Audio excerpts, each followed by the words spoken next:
Hi guys, good morning. Kahapon po, we are so busy kasi it's Sunday. Mula umaga hanggang gabi. Gabi na po natapos yung meeting ng mga kabataan, yung praise team. Hapon na po, gabi na po sila nagtapos ng may meeting pa kasi.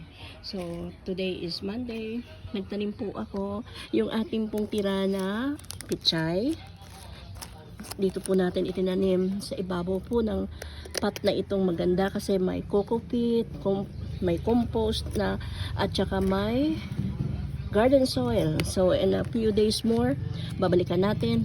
Nandiyan po yung ating seeds ng pichay.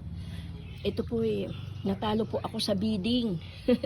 Sa bidding, ang bidding ko, dito ako magtatanim nitong halaman ko.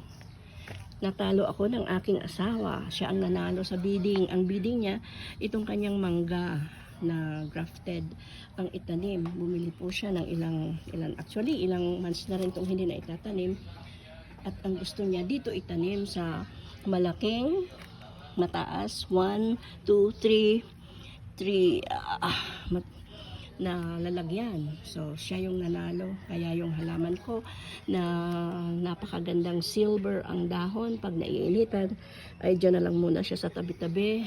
At nandito naman sa malaking lumang plastic yung mother na